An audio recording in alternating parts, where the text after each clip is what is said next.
When Donald Trump spoke at Boeing's factory in North Charleston, South Carolina, unveiling Boeing's new 787 Dreamliner, he congratulated Boeing for building the plane right here in the great state of South Carolina. But that's pure fantasy.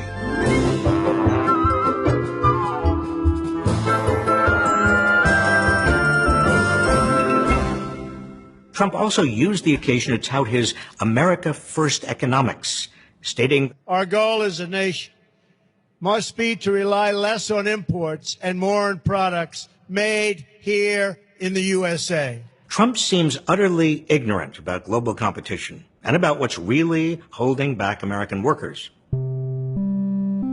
Start with Boeing's Dreamliner itself. It's not made in the USA.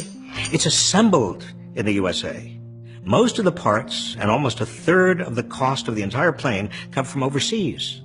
For example, the center fuselage and horizontal stabilizers come from Italy. The aircraft's landing gears, doors, and electrical power conversion system from France. The main cabin lighting from Germany. The cargo access doors from Sweden.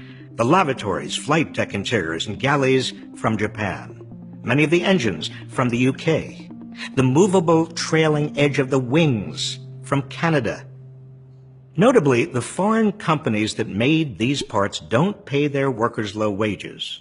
In fact, when you add in the value of health and pension benefits, most of these foreign workers get a better deal than do Boeing's workers. These nations also provide most young people with excellent educations and technical training, as well as universally available health care. To pay for all this, these countries also impose higher tax rates on their corporations and wealthy individuals than does the United States, and their health, safety, environmental, and labor regulations are stricter. Not incidentally, they have stronger unions. So why is so much of Boeing's Dreamliner coming from these high-wage, high-tax, high-cost places?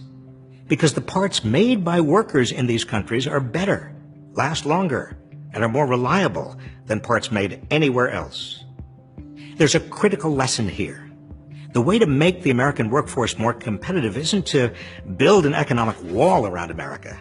It's to invest more in the education and skills of Americans, in on-the-job training, in a healthcare system that reaches more of us, and to give workers a say in their companies through strong unions. In other words, we get a first-class workforce by investing in the productive capacities of Americans and rewarding them with high wages. Economic nationalism is no substitute for building the competitiveness of American workers.